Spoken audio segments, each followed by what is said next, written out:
Olha, as coisas não estão nada fáceis para o desgoverno da vingança. Primeiro que o ministro do TSE anulou uma condenação de Bolsonaro, eu vou trazer essas informações para vocês. E por outro lado, o ministro das Comunicações do governo Lula está sendo indiciado por corrupção. Tudo isso e muito mais eu vou trazer aqui, vou trazer também a discussão do Nicolas Ferreira com o Montanha, né? O Pimenta, que não fez absolutamente nada pelo povo gaúcho, pelo povo que ele diz ser dele, que ele diz cuidar. Vou trazer tudo isso e muito mais aqui para vocês. Também a PEC das drogas que avança, antidrogas, né? Que avança aí no Congresso e realmente não está nada fácil para o desgoverno. Eu peço para você deixar o like e compartilhar ao máximo, sem demora. A gente vai já entrar na primeira matéria de hoje que eu vou jogar na tela para vocês agora. Dá só uma olhada. Matéria aí dos nossos parceiros, né? Do JCO, Jornal da Cidade Online. Urgente. Ministro do TSE anula a condenação de Bolsonaro. Poucos dias depois, né, da saída do ministro Alexandre de Moraes da presidência do TSE, algumas coisas já estão começando a serem modificadas dentro do TSE, né? Será que a gente vai conseguir ver isso funcionando?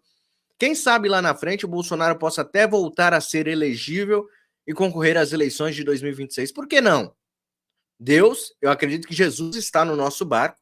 Claro que nós não podemos apenas esperar que Deus faça alguma coisa, nós temos que fazer a nossa parte, porém, eu tenho fé que Deus ainda vai mudar a história deste país e eu vou ver esses tiranos caindo um por um.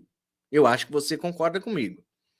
Informações que acabam de surgir dão conta de que o ministro do Tribunal Superior Eleitoral, Raul Araújo, anulou uma das 3 condenações do ex-presidente Bolsonaro. A suspeição dos direitos políticos. O caso se refere à segunda condenação de Bolsonaro e do ex-ministro Braga Neto, candidato a vice-presidente declarado inelegível por suposto uso político das comemorações de 7 de setembro. Ao julgar um recurso de Bolsonaro e Braga Neto, Araújo entendeu que ambos foram condenados de forma ilegal, ou seja, aqui ele dá uma rasteira no tirano careca, né? Aqui ele diz, olha, ele foi condenado de forma ilegal, começou errado desde o começo. Aqui, pelo ex-ministro Benedito Gonçalves, aqui ele coloca o Benedito Gonçalves como o que condenou. Só que a gente sabe que quem articulou tudo isso não foi propriamente o Benedito Gonçalves, né? Foi o antigo presidente do TSE. Antes do fim do processo, relator da ação contra o ex-presidente Gonçalves usou a primeira condenação dos acusados pelo plenário do TSE para justificar a decisão individual de decretar uma nova inelegibilidade de Bolsonaro. Lembra aí do Benedito Gonçalves, né? Missão dada é missão cumprida. Abre aspas para o Araújo, né?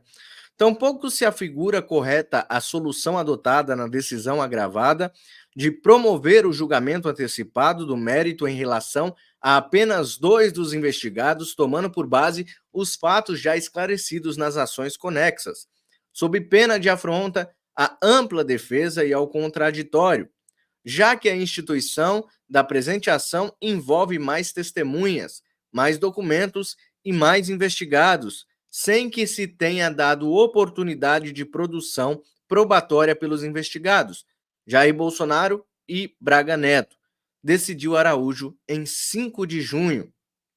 Mesmo com a decisão de Araújo, Bolsonaro continua inelegível. Ele teve os direitos políticos suspensos no caso de uma reunião com embaixadores e toda a história nós já conhecemos. Tem a outra matéria, também do JCO, que complementa esta que eu acabei de ler. Poucos dias após a saída de Moraes, cai a primeira condenação de Bolsonaro no TSE. Na manhã desta quarta-feira, dia 12, uma notícia surpreendente chegou. Dentro do TSE, uma das condenações de Jair Bolsonaro à inelegibilidade caiu graças à decisão do ministro Raul Araújo. O ministro atendeu a um recurso de Bolsonaro e Braga Neto. Ele entendeu que ambos foram condenados de forma ilegal pelo ex-ministro Benedito Gonçalves antes do fim do processo. A ação de Raul Araújo acontece poucos dias após a saída de Alexandre de Moraes da corte. Mesmo com a decisão de Araújo, Bolsonaro continua inelegível. E aí vocês sabem o final de toda essa história. Só que, por que eu trouxe essa matéria tão importante para vocês? Primeiro, para deixá-los atualizados. O Brasil precisa se manter atualizado, as pessoas precisam se manter atualizadas. Esta é só a primeira vitória que nós tivemos sobre este caso. E nós não podemos simplesmente nos acomodar neste momento, nós não podemos simplesmente pararmos neste momento, nós temos que continuar a todo vapor, a plenos pulmões, porque afinal o Brasil ainda precisa de nós. E se nós temos força, se nós ainda temos essa garra de brasileiro vencedor, nós vamos até o fim nessa batalha. E aí eu conto com você, né, para você sempre deixar o like aqui, sempre compartilhar. Se você chegou agora e não conhecia o canal, já se inscreve, porque aqui são notícias diárias. Eu trago notícias precisas para vocês todos os dias, tá? Então é motivo de comemoração, sim. Derrubaram uma condenação ilegal de Bolsonaro e eu acredito que as demais também serão derrubadas, uma a uma, porque foram todas ilegais. E a justiça ainda vai funcionar no nosso Brasil. Eu não sei se você concorda comigo, mas eu estou muito esperançoso no Brasil. Eu ainda tenho esperança plena que o nosso país vai poder respirar a justiça novamente em nome de Jesus, tá? Vamos então para a próxima matéria, que é também uma bomba que caiu no colo de Lula no dia de hoje, né? O ministro que teve vários escândalos finalmente foi indiciado pela Polícia Federal por corrupção. Juscelino Filho, que até então a gente não sabia por que se mantinham ele no cargo ainda, por que Lula ainda mantém este rapaz no cargo diante de tantos escândalos de corrupção. Será que Juscelino Filho tem alguma coisa para nos contar? E brevemente ele irá abrir a boca e irá entregar todos os podres desse desgoverno? Vamos esperar os próximos capítulos, mas por enquanto eu tenho um capítulo muito especial para mostrar para vocês através do deputado Gustavo Gayer. Acompanhe comigo. Esse governo impressiona qualquer um, até aqueles mais pessimistas em relação ao retorno da corrupção. Nós estamos vendo aí escândalos semanais. Bom, aparentemente deixou de ser escândalos semanais para escândalos diários. Ontem a gente teve o escândalo do arrozão, a tentativa escancarada do governo de tentar roubar dinheiro público através da licitação da compra de arroz internacional, no qual estava ali inserido empresas que foram abertas há pouco tempo, capital social de 80 mil, ligadas ao PT, o dono já fugiu para a Europa, escancarou, inclusive vai ter uma CPI sobre isso, e eu tenho certeza que muita gente vai ser presa rapidamente para ser liberada pelo STF. Aí ontem foi esse escândalo, nós ainda estamos falando sobre esse escândalo, ainda novas informações vêm à tona sobre o escândalo da licitação do arroz, e hoje já tem um novo. Ministro do Lula é indiciado pela Polícia Federal por um esquema de corrupção. O ministro é o Juscelino, ministro das Comunicações, que já participou de vários escândalos nessa legislatura, nesse mandato. Primeiro, escândalo de viajar com o avião da FAB para ir participar de leilão, de esconder patrimônio dele, de mandar asfaltar a rodovia que vai para a fazenda da família dele, e alguns outros aí, que são tantos que eu não me lembro agora. Esse ministro acaba de ser indiciado pela Polícia Federal. Dá uma olhada. PF indicia Juscelino Filho, ministro das Comunicações, sob suspeita de corrupção e organização criminosa. Cara, faz parte do PT, todo mundo que faz parte desse governo, a gente já sabe que de alguma forma é parte de uma organização criminosa. Tá lá, o PF indicia Juscelino Filho, ministro Lula, sob suspeita de corrupção e organização criminosa. Ministro das Comunicações é suspeito de desvios em contratos da Codevasf, bancados com emendas parlamentares. Vou pegar um pedaço da matéria para você entender a loucura que é esse governo. A Polícia Federal concluiu que o ministro das Comunicações, Juscelino Filho, integra uma organização criminosa e cometeu crime de corrupção passiva relacionado a desvios de recursos de obras de pavimentação custeadas com dinheiro público da estatal federal Codevasf. Juscelino Filho foi indiciado sob suspeita de crimes de organização criminosa, lavagem de dinheiro e corrupção passiva. Procurado pela reportagem, o ministro ainda não se manifestou. Então, vamos analisar rapidamente. Depois deste vídeo, eu vou trazer aqui que ele se manifestou sim. Eu vou trazer a resposta do Juscelino Filho, então fique aí. Não saia daí, chame mais pessoas para assistir aqui essa live. Temos a ministra da Saúde, que manda milhões para a cidade onde o filho dela foi contratado como secretário. Então, descarrega dinheiro lá onde foi contratado como secretário, superfaturamento da compra de vacinas. Nós temos agora o ministro das Comunicações fazendo isso, o ministro Paulo Pimenta, o escândalo recentemente do comando ali do verdadeiro gabinete do ódio, né? E o Haddad faz outro ministro, o Haddad faz uma reunião com os banqueiros, no dia seguinte a bolsa desaba e o dólar sobe vertiginosamente. Aí o outro lá, o Paulo Teixeira, falando para a imprensa que não importa quem seja quais sejam as licitações, né? O Fávoro participando daquela coletiva de imprensa, onde o repórter pergunta quantas empresas estão dentro dos padrões, quantas não estão na licitação, isso não interessa. O Paulo Teixeira, isso não interessa. Nós estamos presenciando uma sequência de escândalos, de corrupção, de incompetência, uma atrás da outra. Não dá tempo de terminar o debate sobre uma. Pensando bem, talvez essa seja até a estratégia do PT, acumulando. Porque eles sabem que não vão ser presos. Eles sabem que a Polícia Federal, que a Suprema Corte Federal vai liberar todos eles. Então a estratégia deles é não dar tempo de aprofundar nas investigações dos escândalos. É um escândalo após o outro. Em alguns meses, eu acredito que nós vamos ter mais de um escândalo por dia. Em relação ao indiciamento do ministro, a gente sabe que não vai dar em nada, vamos ser sinceros aqui. Em breve, os policiais federais que participam dessa investigação vão ser realocados, ou vão ser exonerados, ou vão ser perseguidos. O responsável pela investigação vai ser provavelmente demitido.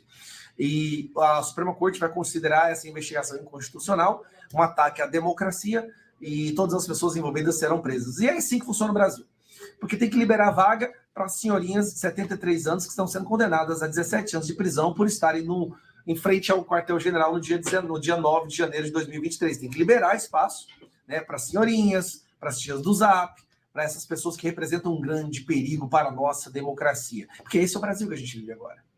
Mas os escândalos estão acontecendo. E é um escândalo após o outro. Agora mesmo, o ministro da Educação está participando de uma audiência pública, onde para ele está tudo maravilhoso, mas na porta do Congresso tem centenas de professores protestando, dizendo que a culpa é do Lula, se sentindo humilhados e rejeitados porque trabalharam para eleger o ladrão, e agora o ladrão está roubando todo o dinheiro do Brasil, não está sobrando dinheiro para a educação. E aí os professores estão revoltados. E eu acho que faz o L. Desculpa, mas eu acho que é pouco. Doutrinou os alunos a votarem nessa porcaria, agora está acabando com a carreira deles e estão revoltados na porta do Congresso.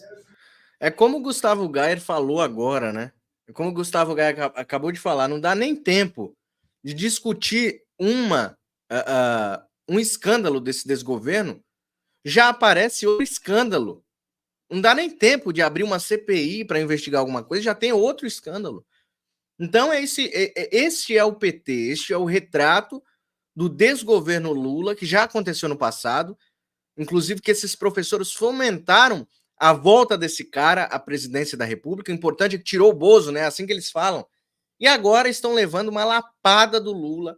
Dia após dia, Lula está pisando na cabeça dos professores que fizeram tanto estardalhaço para que ele voltasse ao poder, né? Mas é isso. Olha, sinto muito lhes dizer, professores, mas eu quero é mais. Eu quero que apareça mais coisa para que vocês reflitam sobre o que vocês fizeram com o nosso país.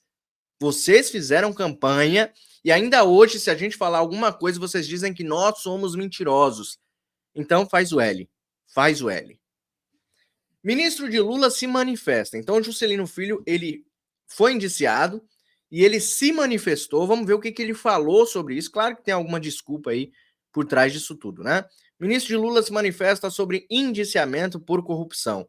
Juscelino Filho das Comunicações criticou a Polícia Federal e alegou que a investigação não encontrou provas concretas, né? Tá aí. O ministro das Comunicações, Juscelino Filho, se manifestou nesta quarta-feira sobre o indiciamento por corrupção. Ele é investigado pela Polícia Federal por desvios de verbas da Companhia de Desenvolvimento do Vales São Francisco e do Parnaíba, a Codevasf. De acordo com o jornal Folha de São Paulo, Juscelino Filho criticou a atuação da Polícia Federal na investigação que indiciou por crimes como organização criminosa, lavagem de dinheiro e fraude e licitação. Fraude à licitação, né? Abre aspas. Trata-se de um inquérito que devassou a minha vida e dos meus familiares, sem encontrar nada, disse Juscelino Filho em nota oficial. A investigação revira fatos antigos e que sequer são de minha responsabilidade enquanto parlamentar. Entre as suspeitas levantadas pela PF estão irregularidades das obras de Vitorino Freire, no Maranhão, cidade administrada por Luana Rezende, irmã do ministro. Os trabalhos foram financiados por emendas parlamentares indicadas por Juscelino quando era deputado federal. Então tá aí, né, mais e mais escândalos que irão aparecer. Acredito desse desgoverno não será o primeiro, não será o último, e com certeza um dia nós vamos conseguir nos livrar desta corja para sempre. Será que em pouco tempo ou vai demorar ainda aí, né? Porque parece uma eternidade, pessoal. Parece uma eternidade. Quer ver, ó? Deixa eu ver quantos dias faltam para acabar o governo Lula. Até dia 31/12/2000. Vamos lá. 932 dias. Então, 932 dias a gente ainda tem que aguentar, aturar esse sujeito se ele ficar aí, se não acontecer o impeachment. Então nós temos 932 dias ainda para ver o Lula pisando na cabeça do povo brasileiro. Literalmente, né? Vamos assistir a esse vídeo magnífico, onde o Nicolas Ferreira enfrenta um montanha, né? O Paulo Pimenta, e cobra explicações. Paulo Pimenta, que foi ali na Câmara dos Deputados, foi cobrado em explicações o porquê que ainda não resolveu a vida do povo do Rio Grande do Sul, já que ele foi escolhido a autoridade ali da calamidade pública, né, no estado. Então vamos ouvir o Nicolas Ferreira, grande deputado, grande parlamentar, encostando montanha, abalando a montanha, né? Vamos lá. O senhor pediu para poder tirar das notas taquigráficas montanhas, mas isso é fácil. Difícil é tirar dali.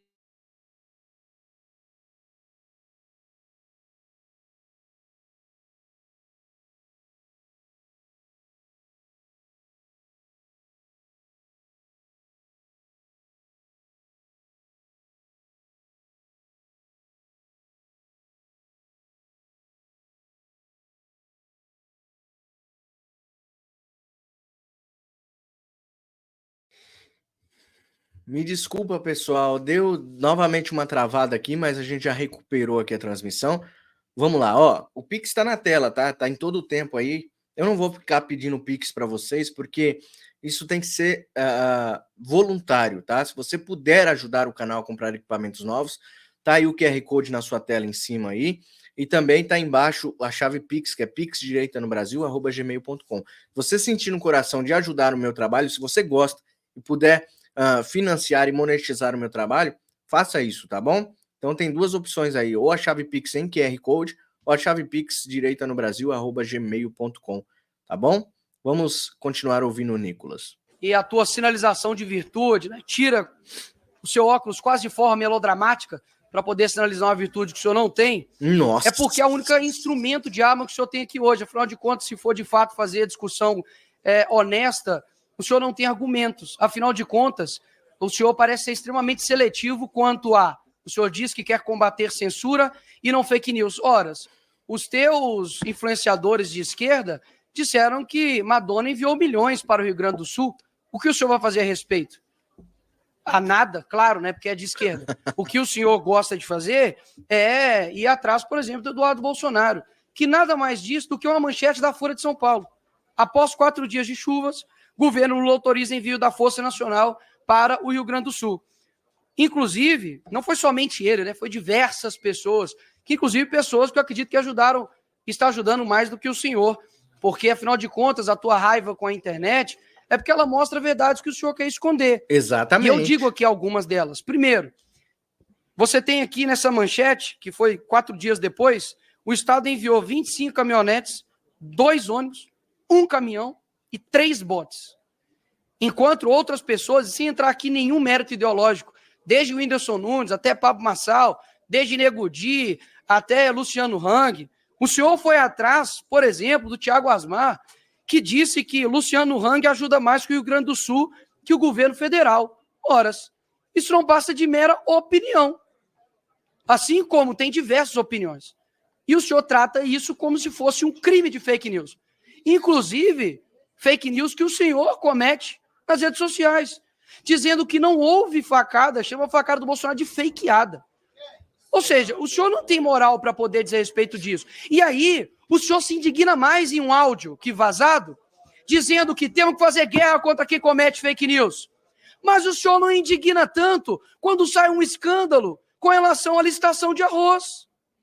O que te indigna mais, ministro? Fake news, que na verdade não é fake news? Ou a licitação de arroz, que era para poder ajudar o Rio Grande do Sul, que inclusive nisso, que deveria ser impossível de ter falcatrua, tem. E eu confesso, hein, que eu tô curioso para saber os próximos episódios. Porque pode ter dedo mais de alguém aí, hein? Agora, quando a gente olha os fatos passados, que os senhores quiseram comparar com o Bolsonaro, vamos comparar então com o teu governo. Dilma engavetou estudo milionário que previa enchentes no Sul. Ou seja, isso não é falado. A realidade, senhor ministro, é a seguinte, é de que o senhor não consegue andar no Rio Grande do Sul, o senhor é pessoa não grata. O senhor está utilizando esse jaqueta aí, laranja, limpinha, da mesma forma como que o senhor está andando lá no Rio Grande do Sul com a roupa passada. Se não fosse a internet, as pessoas não veriam a realidade dos voluntários, viriam só a Janja comemorando o salvamento da égua, que nem era égua, era cavalo, no fim das contas.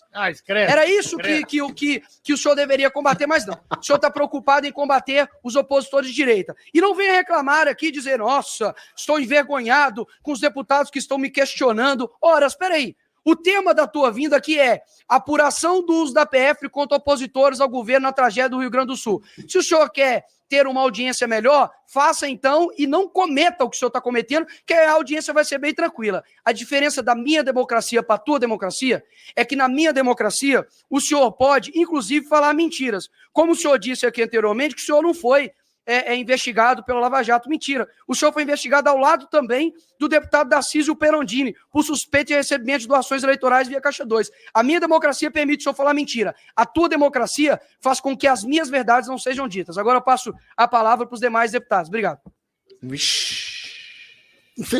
Vamos ouvir agora, então, o Montanha, o Paulo Pimenta, chorando. Que agora ele vai chorar. Vai tentar atacar Nicolas.